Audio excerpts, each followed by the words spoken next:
ஒரு வயசான பாட்டியும் தாத்தாவும் ஒரு பூங்காவில் உட்காந்து பேசிக்கிட்டு இருக்கிறாங்க. அவங்களுக்கு கல்யாணம் ஆகி 53 வருஷம் ஆச்சு. பிள்ளைங்கள்லாம் படித்து பெரிய பெரிய வேலையில் இருக்கிறாங்க. பேரன் பேத்திகளும் நல்ல நிலைமையில் இருக்கிறாங்க. இந்த தாத்தாவும் பாட்டியும் சிரித்து பேசிக்கிட்டு இருந்ததை ஒரு பெரியவர் பார்த்தார். அவருக்கு ஆச்சரியமாக இருந்தது. இந்த வயசுலேயும் இவ்வளவு அந்யோன்யமாக இவங்க பேசிக்கிட்டு இருக்கிறாங்களே அப்படின்னு நினச்சார். சரி, நேரிலேயே கேட்டுருவோமே அப்படின்னு நினச்சிக்கிட்டு கிட்ட போனார். உங்கள் மன வாழ்க்கையின் வெற்றிக்கான ரகசியம் என்ன அப்படின்னு கேட்டார்.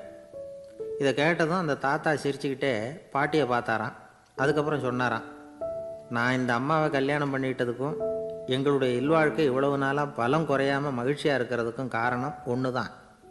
அது என்ன காரணம்னா, எங்களுக்கு இடையில் பொதுவாக நிறைய குறைகள் உண்டு, அதுதான் காரணம் அப்படின்னாராம். அவர் சொல்கிறது சரிதான் அப்படிங்கிறது மாதிரியே அந்த பாட்டியும் அவரை நிமிர்ந்து பார்த்தாங்களாம். இந்த பெரியவர் மறுபடியும் அந்த பாட்டியை பார்த்து அதே கேள்வியை கேட்டிருக்கார். உங்களுடைய நீண்டகால மன வாழ்க்கைக்கு கிடைச்ச வெற்றி எதனாலேன்னு சொல்ல முடியுமா அப்படின்னு கேட்டாராம். அவங்களும் சிரிச்சுக்கிட்டே பதில் சொன்னாங்களாம். என்ன பதில் தெரியுமா?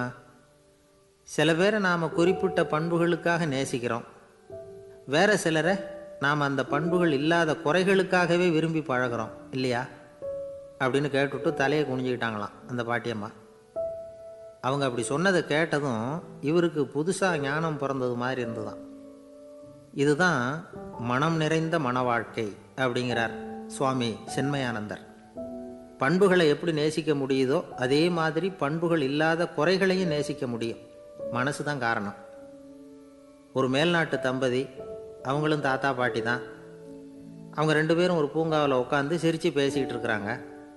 அதை ஒருத்தர் பார்த்தார். அவருக்கு ஆச்சரியம், இவ்வளவு காலம் ஆகி இந்த வயசுலேயும் இப்படி அன்பாக பேசிக்கிட்டு இருக்கிறாங்களே அப்படிங்கிற ஆச்சரியம். கிட்ட நெருங்கி போனார். கேட்டார், ஏன் தாத்தா, உங்களுக்கு கல்யாணம் ஆகி எவ்வளோ வருஷம் ஆச்சுன்னார். 55 வருஷம் ஆச்சுன்னாராம் அவர். இன்னமும் இவ்வளவு சந்தோஷமாக இருக்கிறீங்களே, அதுக்கு என்ன காரணம்னு கேட்டிருக்கார். அதுக்கு என்ன காரணம்னா, இது வரைக்கும் எங்களுக்குள்ள சண்டையே வந்ததில்லை அப்படின்னாராம். அது எப்படி முடியும்னு கேட்டிருக்கார் இவர் ஆச்சரியமா. அந்த தாத்தா சொல்ல ஆரம்பித்தாராம், இதை பாருப்பா, எங்களுக்கு கல்யாணம் ஆன புதுசில் நானும் என்னுடைய மனைவியும் ஒரு குதிரை மேலே ஏறி ஒரு காட்டு வழியாக போய்கிட்டு இருந்தோம். கொஞ்சம் தூரம் போனதும் அந்த குதிரை எடக்கு பண்ணிச்சு. நான் உடனே கீழே இறங்கி அந்த குதிரையை பார்த்து, இது உனக்கு முதல் தடவை அப்படின்னு மிரட்டலாக சொல்லிவிட்டு ஏறி உட்காந்தேன். மறுபடியும் போனோம். கொஞ்சம் தூரம் குதிரை நல்லபடியாக நடந்து போச்சு. மறுபடியும் எடக்கு பண்ண ஆரம்பிச்சுட்டுது. நான் கீழே இறங்கினேன். கையில் இருந்த சாட்டையால் ஓங்கி ஒரு அடி கொடுத்தேன். இது உனக்கு 2வது தடவை அப்படின்னு சொல்லிவிட்டு ஏறி உக்காந்தேன். மறுபடியும் குதிரை கொஞ்சம் தூரம் நல்ல விதமாக நடந்து போச்சு. அப்புறமும் எடக்கு பண்ண ஆரம்பிச்சுட்டுது. அந்த சமயத்தில் ஒரு ஆற்று பாலத்தை கடந்து போய்கிட்டு இருக்கிறோம். நான் கீழே இறங்கினேன். என்னுடைய மனைவியையும் கீழே இறங்க சொன்னேன். அந்த குதிரையை பிடிச்சி அப்படியே ஆற்றுல தள்ளி விட்டுட்டேன். தள்ளி விட்டுட்டு, இது உனக்கு கடைசி தடவை அப்படின்னு சொன்னேன். அதை பார்த்ததும் என் மனைவி பதறி போயிட்டாங்க.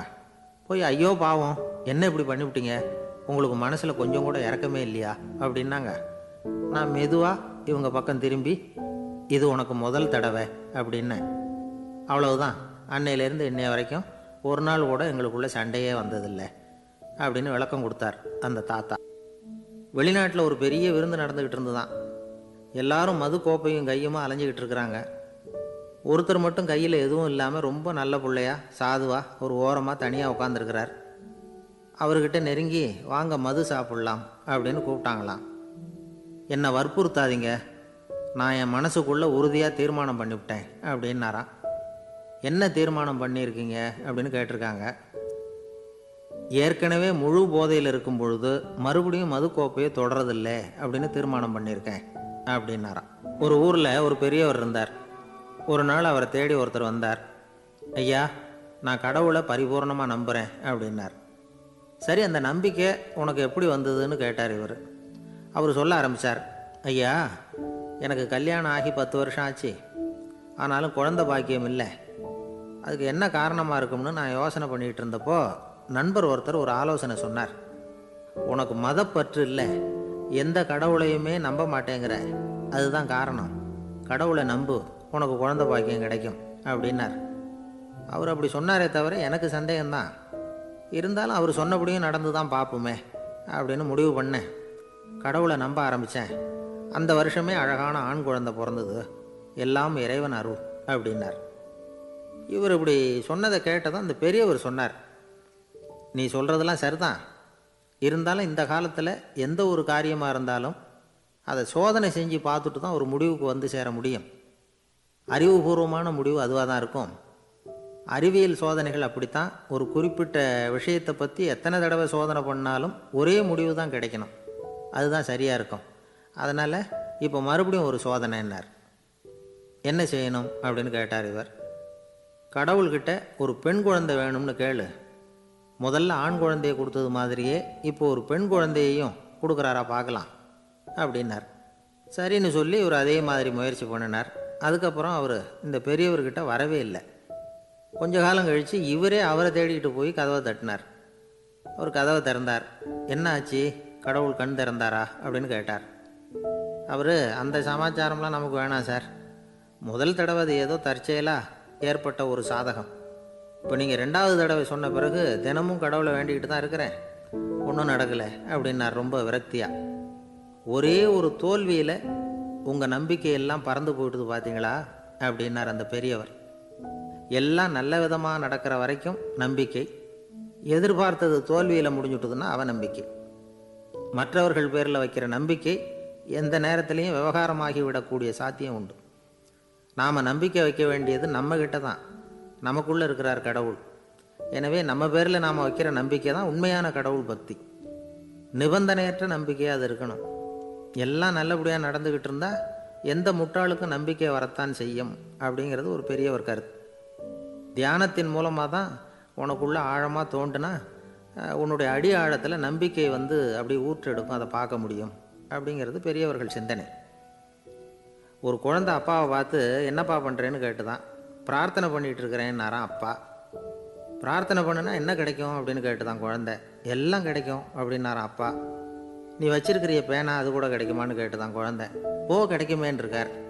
அப்படின்னா அந்த பேனாவை என்கிட்ட கொடுத்துரு, நீ பிரார்த்தனை பண்ணி வேறு பேனா வாங்கிக்கோ அப்படின்னு தான் அந்த குழந்தை. ஒரு ஊரில் ஒரு குரு இருந்தார், ஜென் குரு. அவரை தேடிட்டு ஒரு மன்னர் வந்தார். வந்தவர் ஜப்பான் மன்னர். தோட்டக்கலையை பற்றி தெரிஞ்சுட்டு போகிறதுக்காக அவர் வந்தார். எப்படி தோட்டம் அமைக்கிறது அப்படிங்கிறத பற்றி அந்த குரு விவரமாக சொல்லி கொடுத்தாரு. 1 நாள் 2 நாள் இல்லை, 3 வருஷம் கற்றுக் கொடுத்தார். அதுக்கப்புறம் சொன்னார், நான் கற்றுக் கொடுத்துட்டேன், இனிமேல் நீங்கள் போகலாம், போய் தோட்டம் அமைக்கலாம், அதுதான் உங்களுக்கு பரிசை. தோட்டம் அமைச்ச பிறகு சொல்லி அனுப்புங்க, நான் வந்து பார்க்குறேன். நீங்கள் இங்கே என்னவெல்லாம் கற்றுக்கிட்டீங்களோ அதையெல்லாம் அங்கே செயல்முறையில் செஞ்சு காட்டுங்க அப்படின்னு சொல்லி அனுப்பி வச்சார். மன்னர் போனார். அரண்மனைக்கு பக்கத்திலே ஒரு பெரிய தோட்டத்தை உண்டு பண்ணினார். அழகான மரங்களையும் செடிகளையும் உருவாக்கினார். கிட்டத்தட்ட 1000 தோட்டக்காரர்களை பயன்படுத்தி 3 வருஷங்கள் முயற்சி பண்ணி அந்த அழகான தோட்டத்தை உருவாக்கினார். குருக்கிட்ட இருந்து செய்தி வந்தது, நாளைக்கு வந்து தோட்டத்தை பார்க்குறேன் அப்படின்னு. மன்னர் உடனே சுறுசுறுப்பாயிட்டார். முதல் நாளே தோட்டத்தை சுத்தப்படுத்தினார். ராத்திரி பூரா யாரும் தூங்கலை. எல்லாருக்கும் தோட்டத்தை ஒழுங்குபடுத்துகிற வேலை. அது அந்தந்த இடத்துல ஒழுங்காக இருக்குதா அப்படின்னு சரி பார்த்தாங்க. ஒரு தவறும் இல்லாத வகையில் அதை ஒழுங்குபடுத்தினாங்க. மறுநாள் குரு வந்தார், தோட்டத்தை பார்த்தார். அவருக்கு கோபம் வந்துட்டுது. மன்னருக்கு ஆச்சரியம், எப்பவும் சிரிச்சுக்கிட்டே இருக்கிறவர் இப்போ எப்படி இருக்கிறாரு அப்படின்னு. மெதுவாக குருக்கிட்ட போய் எல்லாம் சரியாக தானே இருக்குது அப்படின்னார். எல்லாம் சரிதான், ஆனாலும் எங்கே அந்த பொன்னிற காற்று அப்படின்னார். உதிர்ந்த இலைகள், பொன் மஞ்சள் நிற இலைகள் காற்றில் அப்படி புரண்டு ஓடுவதை நான் பார்க்க முடியவில்லையே அப்படின்னாராம். அது இல்லாமல் இந்த தோட்டம் உயிரோட்டம் உள்ளதாக இருக்காது, இதில் பாடல் இல்லை, ஆடல் இல்லை, அதெல்லாம் இல்லாமல் இந்த தோட்டம் ரொம்பவும் செயற்கையாக தெரியுதேன்னாராம். மன்னர் இப்போ தான் யோசனை பண்ணார். கீழே கிடந்த காஞ்சி போன இலைகள் மட்டும் இல்லை, மரத்தில் இருந்த காஞ்சி போன இலைகளையும் அப்புறப்படுத்தி சுத்தமாக வச்சிருக்கிறார். இறப்பும் வாழ்க்கையினுடைய ஒரு பகுதி தான். மரணம்ங்கிறது வாழ்க்கைக்கு எதிரானது அல்ல, அதை நிரப்பும் ஒரு பகுதி தான் அது. மரணம் இல்லையில் வாழ்க்கையே இல்லை அப்படிங்கிறது பெரியவங்க கருத்து. இப்போ அந்த தோட்டம் அழகாக தான் இருக்குது, இருந்தாலும் அது ஒரு ஓவியம் மாதிரி உயிர் இல்லாமல் இருக்கு. குரு ஒரு வாளியை கையில் எடுத்துக்கிட்டார். தோட்டத்தை விட்டு வெளியில் போனார். ஏற்கனவே வீசி எறிந்த அந்த சருகுகளையெல்லாம் அள்ளி கொண்டுகிட்டு வந்தார். உள்ள எல்லா இடங்கள்லையும் அதை வீசினார். உடனே காற்று அந்த காய்ந்த சருகுகளையும் பழுத்த இலைகளையும் அசைக்க ஆரம்பிச்சுட்டுது. இப்போ அங்கே சலசல சத்தம், சங்கீதம், இலைகளின் நடனம், ஓவியம் மாதிரி இருந்த அந்த தோட்டத்துக்கு இப்போ உயிர் வந்துட்டுது. இதுதான் அந்த பொன்னான காற்று அப்படின்னாராம் குரு. மன்னருக்கு புரிஞ்சுது. மிகப்பெரிய ஜென் கேள்வி ஒன்று உண்டு. உம்மான் அப்படிங்கிற ஒரு பெரிய குருவை பார்த்து துறவி ஒருத்தர் கேட்டாராம், இலைகள் எல்லாம் கீழே விழுந்து மரங்கள் மொட்டையாக இருக்கும் பொழுது என்ன நடக்கும்? இதுதான் கேள்வி. இதுக்கு உம்மான் சொன்ன பதில் பொன்னான காற்று, தி கோல்டன் விண்ட் அப்படின்னாராம். இதுக்கு என்ன விளக்கம்னா, உன்னுடைய எண்ணங்கள் எல்லாம் உன்னுடைய மனசிலிருந்து கீழே விழுந்து உனது உள்ளுணர்வானது மொட்டையாக நிற்கும் நிலைதான் அது. உனது வேர்களின் அருகில் காற்று வீசுகிறது. எல்லா எண்ணங்களும் உன்னிலிருந்து வெகு தூரத்துக்கு புரண்டு கொண்டே சென்று விடுகிறது. நீ அவற்றை கடந்து விட்டால் நீ அவைகளுக்கெல்லாம் மேலெழுந்து கீழே பார்ப்பவனைப் போல நிற்க ஆரம்பித்து விடுவாய். அதுதான் தியானம் என்பது அப்படின்னு சொல்கிறாங்க. தியானம்ங்கிறது எண்ணத்துக்கு எதிரானதில்லை. தியானம்ங்கிறது எண்ணங்களை கடந்து செல்வது தான். அதுக்கப்புறம் நாம் பொன்னிற காற்றில் ஆட ஆரம்பிச்சிருவோம். இதுதான் பெரியவர்கள் சொல்கிறது. என்கிட்ட ஒருத்தர் தோட்டம் அமைக்கணும்னு யோசனை கேட்டு வந்தார். எல்லாம் சொல்லி கொடுத்தேன். செடிகள்லாம் செழிப்பாக வளரணும்னா வேர் காயாமல் பார்த்துக்குங்கோ, தினமும் தண்ணி விடுங்கோ அப்படின்னு சொல்லி அனுப்பி வச்சேன். ஒரு மாதம் கழித்து ஒரு தோட்டத்தை பார்க்குறதுக்காக போனேன். போய் பார்த்தா எல்லா செடியும் வாடி கிடக்குது. என்னங்க இப்படி பண்ணிவிட்டீங்கன்னு. நீங்கள் சொன்னபடி தான் செஞ்சேன்னார். என்ன செஞ்சீங்கன்னு கேட்டேன். வேர் காயாமல் பார்த்துக்க சொன்னீங்க, தினமும் ஒரு தடவை எல்லா செடியையும் ஒவ்வொன்றா பிடுங்கி பார்த்து வேர் காயாமல் இருக்கா அப்படின்னு பார்த்துட்டு அதுக்கப்புறம் தண்ணி பாய்ச்சினே, அவ்வளவுதான் அப்படின்னார். ஒரு காட்டில் ஒரு முனிவர் இருந்தார். ஒரு நாள் அவரை தேடிக்கிட்டு 4 பேர் வந்தாங்க. சுவாமி, எங்களுக்கு ரொம்ப நாளாக ஒரு சந்தேகம்னாங்க. என்னன்னு கேட்டார். இந்த உலகத்தில் எவ்வளவோ காரியங்கள் நடக்குது, எது நியாயம் எது அநியாயம் அப்படின்னு புரிஞ்சிக்க முடியலன்னாங்க. அது யாராலையும் புரிஞ்சிக்க முடியாதுன்னார் முனிவர். வந்தவங்களுக்கு ஆச்சரியமாக போச்சு. ஒரு மாதிரியாக பார்த்தாங்க. இதை முனிவர் கவனித்தார். சரி புறப்படுங்க என்னோடன்னார். எங்கன்னு கேட்டாங்க. இப்போ உங்கள் 4 பேரையும் ஒரு புஷ்பக விமானத்தில் அழைச்சிட்டு போகிறேன். இந்த உலகத்தில் சர்வசாதாரணமாக நடக்கக்கூடிய ஒரு காட்சியை உங்களுக்கு காட்ட போகிறேன். நீங்கள் பார்க்க போகிற அந்த காட்சி நியாயமா அநியாயமா அப்படிங்கிறத என்கிட்ட சொல்லணும். நீங்கள் சரியான பதில் சொன்னால் புஷ்பக விமானத்தில் தொடர்ந்து பிரயாணம் பண்ணலாம். தவறான பதில் சொன்னால் இந்த புஷ்பக விமானம் உங்களை கீழே தள்ளி விட்டுரும் அப்படின்னார். 4 பேருக்கும் பயந்தான். இருந்தாலும் முனிவர் கூப்பிடுறாரே அப்படின்னு சொல்லி புறப்பட்டாங்க. அவங்க எல்லாரும் புறப்பட்டு ஒரு காட்டு வழியாக போய்கிட்டு இருக்கிறாங்க புஷ்பக விமானத்தில். அங்கே நடக்கிற ஒரு காட்சியை காட்டுறார் முனிவர். அதோ அங்கே பாருங்கன்னார். அந்த விமானத்தில் இருந்தபடியே எல்லாரும் கீழே குனிஞ்சு பார்க்குறாங்க. அங்கே ஒரு தாய் புலி அப்போ தான் குட்டி போட்டிருக்கு. குட்டிகளை ஈன்ற உடனே பசிக்கு இறை தேடி அந்த பக்கமாக வருது. அதே நேரம் ஒரு தாய் மான், அதுவும் அப்போ தான் குட்டி போட்டிருக்கு. அதுவும் இதே மாதிரி குட்டிகளை ஈன்ற உடனே பசிக்கு இறை தேடி அந்த பக்கமாக வருது. இப்போ அந்த புலி அந்த மானை அடித்து போட்டுவிடுது. அதுவும் சாப்பிடுது, குட்டிகளுக்கும் கொடுக்குது. இப்போ அந்த புலிக்குட்டிகள் முகத்தில் மகிழ்ச்சி, தாயை இழந்த அந்த மான் குட்டிகள் முகத்தில் துக்கம். இப்போ அந்த முனிவர் 4 பேர்கிட்டையும் கேட்குறார், நீங்கள் இங்கே பார்த்தீங்களே, இதில் எது நியாயம் எது அநியாயம்? ஒவ்வொருத்தராக சொல்லுங்கள். உங்கள் பதில் சரியில்லைன்னா இந்த விமானம் உங்களை கீழே தள்ளி விட்டுரும். சொல்லுங்கள் பார்க்கலாம்னார். முதல்ல ஒருத்தன் சொன்னான், அந்த புலி செஞ்சது சரிதாங்க. அது பசிக்கு அதுதான் ஆகாரம். தன்னுடைய பசிக்கு தானே இறை தேடிக்கிட்டுது. அதில் என்ன தப்பு? அவ்வளவுதான். அதனால் புலி செஞ்சது நியாயம்தான் அப்படின்னா. அவ்வளவுதான். அந்த விமானம் அவனை அப்படியே கீழே தள்ளி விட்டுட்டுது. அதனால் அவன் கொடுத்த பதில் சரியில்லை அப்படிங்கிறது புரிஞ்சு போச்சு. இப்போ 2வது ஆள் சொன்னான், புலி செஞ்சது பாவம், அந்த தாய்மான் என்ன தப்பு பண்ணிச்சு? இப்போ அந்த குட்டிகளுக்கு யார் ஆதரவு? அதனால் புலி செஞ்சது அநியாயம் அப்படின்னா. அவ்வளவுதான். அவனையும் கீழே தள்ளி விட்டுட்டுது அந்த விமானம். இந்த பதிலும் சரியில்லை அப்படின்னு ஆயிட்டுது. இப்போ 3வது ஆள் வந்தான். முதல்ல 2 பேர் கீழே விழுந்ததை பார்த்துக்கிட்டு இருந்தான். அதனால் அவன் சொன்னான், ரெண்டுமே நியாயந்தாங்க. புலி இறை தேடினதும் இயற்கை, அதுக்கு மான் இறையானதும் இயற்கை. அதனால் இதில் ஒன்றும் தப்பு இல்லைன்னா. அவ்வளவுதான். அவனையும் அந்த விமானம் கீழே பிடிச்சி தள்ளி விட்டுது. இப்போ 4வது ஆள் வந்தான். முனிவர் கேட்டார், நீயாவது சொல்லுப்பா, இந்த செயலில் எது நியாயம்னார். அவன் தெளிவாக பதில் சொன்னான். அதாவது என்ன சொன்னான்னா, எனக்கு தெரியல அப்படின்னா. அவனை விமானம் கீழே தள்ளலை, சௌரியமாக அழைச்சிட்டு போட்டுது. இவனும் பிரயாணம் சௌக்கியமாக பண்ணானான். ஆக இதுதான் சரியான பதிலுங்கிறத முனிவர் உணர்த்தினார். இந்த கதையிலேருந்து நாம் புரிஞ்சுக்க வேண்டியது என்னென்னா, இந்த உலகத்தில் எவ்வளவோ காரியங்கள் நடக்குது. அதெல்லாம் ஏன் அப்படி நடக்குதுங்கிறதுக்கு எப்பேற்பட்ட பண்டிதராலும் பதில் சொல்ல முடியாது. தெரியாததை தெரியாதுன்னு ஒத்துக்கிட்டா வாழ்க்கை பிரயாணம் சுகமாக இருக்கும். அதனால் தேவையில்லாத விஷயங்களை புரிஞ்சுக்கிறதுக்கு நேரத்தை செலவு பண்ணிகிட்டு இருக்கக்கூடாது. வாழ்க்கையை குழப்பிக்கக்கூடாது. வாழ்க்கைக்கு தேவையானது என்னவோ அதை மட்டும் புரிஞ்சுக்கிட்டா போதும். இந்த காலத்து ஆள் ஒருத்தன் ஒரு பெரியவரை தேடி வந்தான். ஐயா, ஒரு சந்தேகம்னா. என்ன உன்னுடைய சந்தேகம்னார். பகுத்தறிவுன்னா என்ன, விதின்னா என்ன அப்படின்னு கேட்டான். இதுக்கு அவர், இப்போ உன்னுடைய வலது காலை தூக்குன்னார். தூக்கினான். சரி, இப்போ உன்னுடைய வலது காலை கீழே இறக்காம உன்னுடைய இடது காலையும் தூக்குன்னார். தூக்கினான். பொத்துன்னு கீழே விழுந்துட்டான். பெரியவர் சொன்னார், உன்னால் ஒரு காலை தூக்க முடிஞ்சுது, அதுதான் பகுத்தறிவு. 2 கால்களையும் ஒரே சமயத்தில் தூக்குனா அடிபடும், அப்படிங்கிறது தான் விதி அப்படின்னு விளக்கம் கொடுத்தார். இவன் தன்னுடைய விதியை நொந்துக்கிட்டே இடுப்பை பிடிச்சிக்கிட்டு அங்கேருந்து நடந்து போயிட்டானான். ஒரு ஆள் வேகமாக நடந்து போய்கிட்டு இருந்தான். அவன் வேகமாக நடக்கிறதுக்கு காரணம் வெயில் காலம், காலில் செருப்பு இல்லை, மணல் பாதை, அதுதான் வேகம். காலில் செருப்பும் இல்லாமல் கையில் குடையும் இல்லாமல் அந்த ஆள் வெயிலில் நடந்து போய்கிட்டு இருக்கிறான். அந்த சமயத்தில் இன்னொருத்தன் குதிரை மேலே ஏறி அந்த வழியாக வந்துக்கிட்டு இருக்கிறான். அவன் காலில் செருப்பும் இருந்தது, கையில் குடையும் இருந்தது. நடந்து போய்கிட்டு இருந்தவன் அந்த குதிரை ஆசாமியை பார்த்து கேட்டான், ஐயா, நீங்களும் குதிரை மேலே உட்காந்துக்கிட்டு போய்கிட்டு இருக்கிறீங்க, அப்படி இருக்கிறப்போ உங்களுக்கு அந்த செருப்பு என்னத்துக்கு, அதை எனக்கு கொடுத்து உதவலாமே அப்படின்னா. குதிரை மேலே உட்காந்துருந்தவன் யோசனை பண்ணி பார்த்தான். இவன் சொல்கிறது நியாயம்தானே அப்படின்னு சொல்லி தன்னுடைய செருப்பை கழட்டி அந்த வழிப்போக்கனுக்கு கொடுத்துட்டான். ரொம்ப நல்லதுங்க அப்படின்னு சொல்லி இவன் அதை வாங்கி காலில் மாட்டிக்கிட்டான்.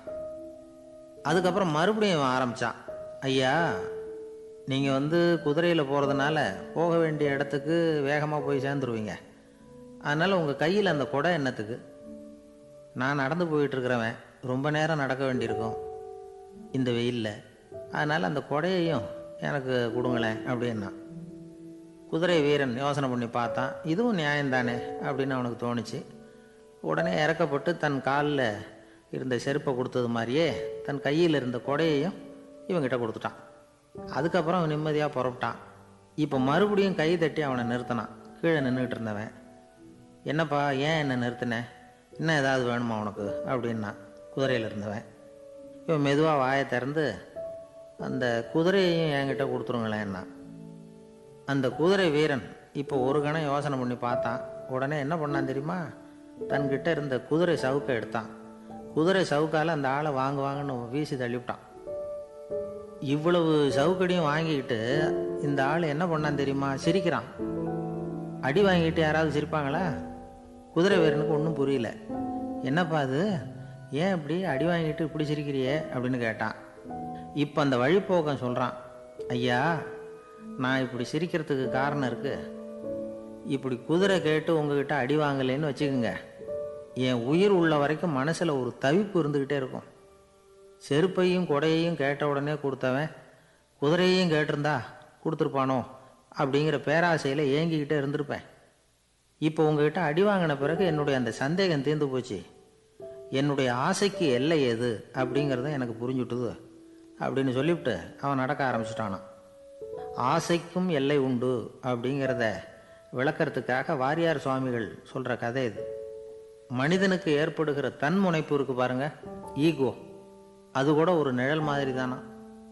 அப்படி நினைக்க ஆரம்பிச்சுட்டா அதனால் ஏதும் பிரச்சனை வராதான். தன்முனைப்பை நிழல் போலவே ஏற்றுக்கொள்ளுங்கள் அப்படிங்கிறது பெரியவங்க கருத்து. ஒரு காரியத்தை வெற்றிகரமாக நல்ல விதமாக செஞ்சு முடிக்கிறோம்னு வச்சுக்கோங்க, அந்த சமயத்தில் ஒரு வித நுட்பமான தற்பெருமை நமக்குள்ளே உண்டாகுது. இது இயற்கையானது, அதனால் இது மேலே பற்று வைக்கக்கூடாது. அப்படி வைக்க ஆரம்பிச்சுட்டா அந்த தற்பெருமை ஒரு நிரந்தர விருந்தாளியாக நம்மக்கிட்ட தங்கிக்கும். நம்ம நிழல் எப்படின்னு பாருங்கள், நாம் நடக்கும் பொழுது நம்ம பின்னாடியே வரும். தன்முனைப்பையும் அப்படியே நினச்சிக்கோங்க. நிழல் யாருக்கும் எந்த பிரச்சனையையும் உண்டாக்குறதில்ல. ஆனால் அந்த நிழலை கண்டே நாம் பயப்பட ஆரம்பிச்சுட்டா நாம் எதுலேயும் வெற்றி காண முடியாது.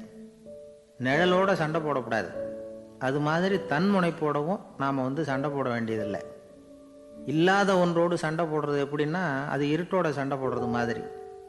நாம் நிழல் கிடையாது, நம்மக்கிட்ட இருக்கிற தன்முனைப்பு ஒரு நிழல். நம்ம நிழலையும் நமக்கு சமமாக பார்க்குறோம் பாருங்க, அங்கே தான் சிக்கலே ஆரம்பம். இப்போ நாம் நடந்து போய்கிட்டு இருக்கிறோம், நம்ம நிழல் தரையில் விழுது. யாரோ ஒருத்தர் நம்ம நிழல் மேலே காலை வச்சு நடந்து போகிறார்.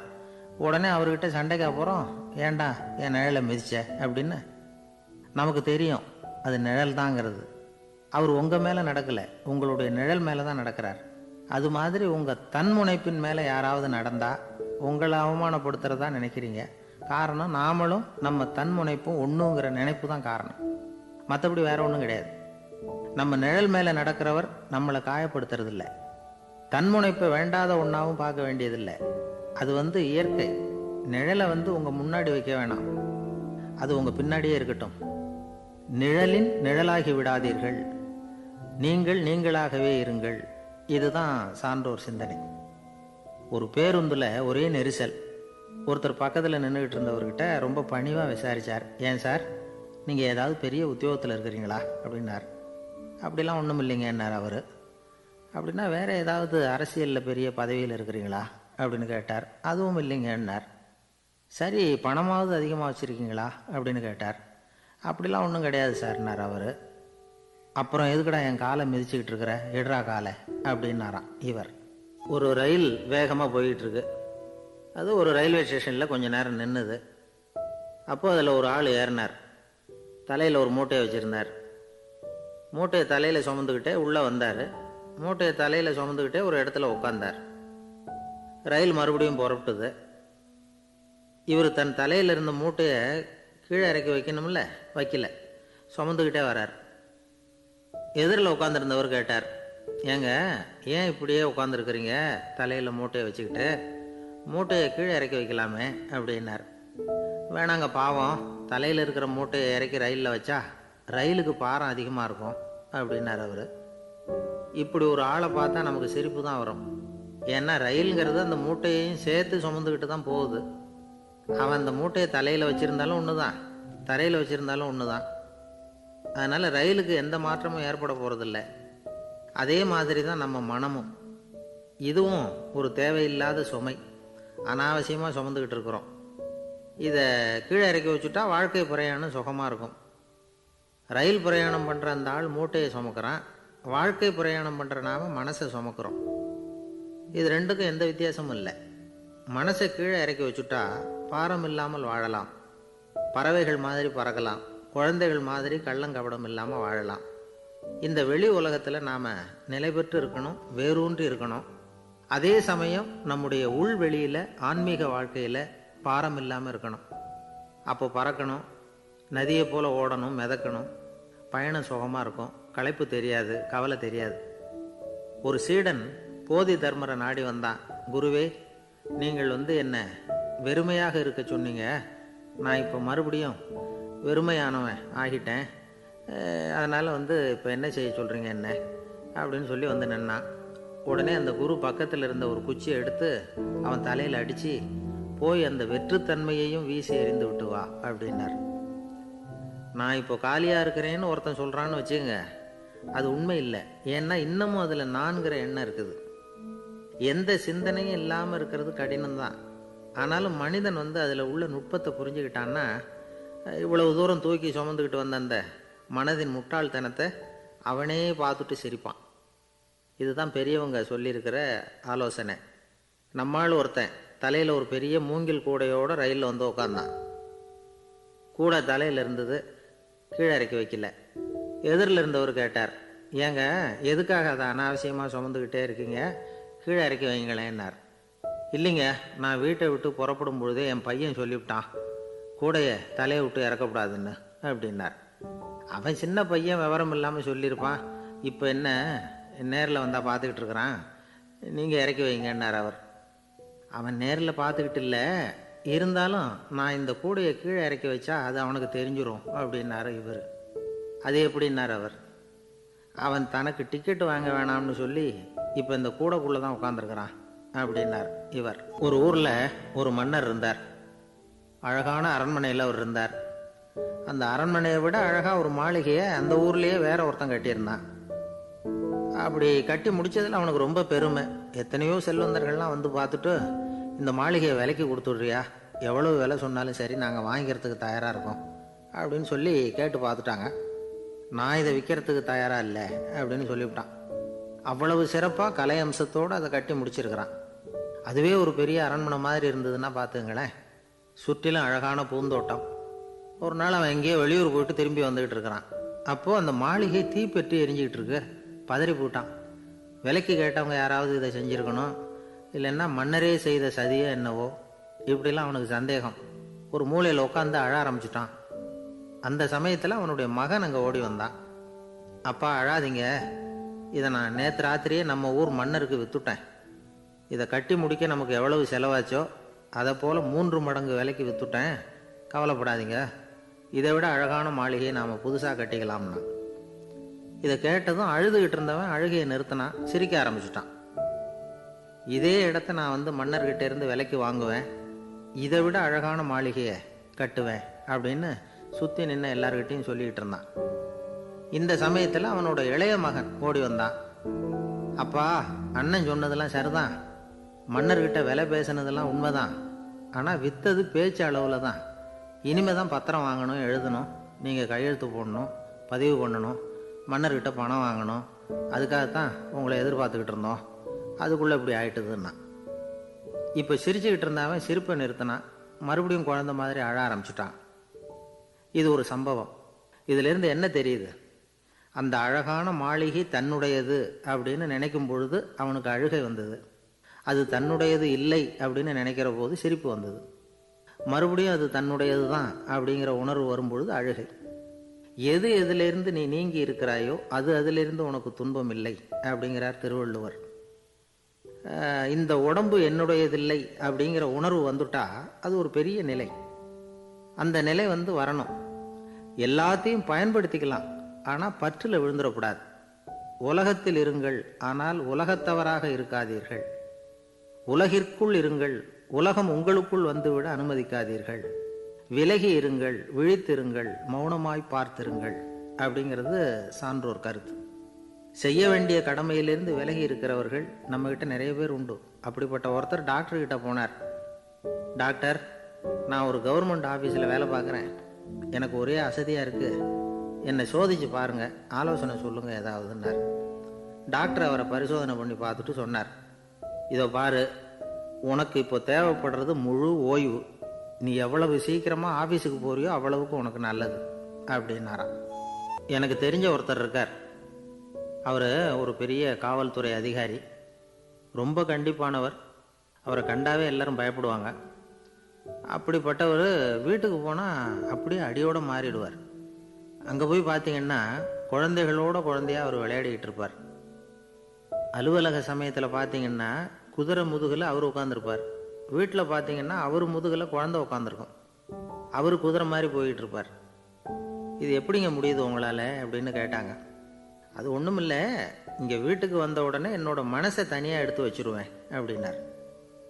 அது என்னங்க உங்கள் சட்டப்பயிலியாக இருக்குது மனசு, அது தனியாக எடுத்து வைக்கிறதுக்கு அப்படின்னு கேட்டாங்க. அப்படி இல்லைங்க, இது ஒரு பயிற்சி, மனப்பயிற்சி, அவ்வளவுதான் அப்படின்னார்.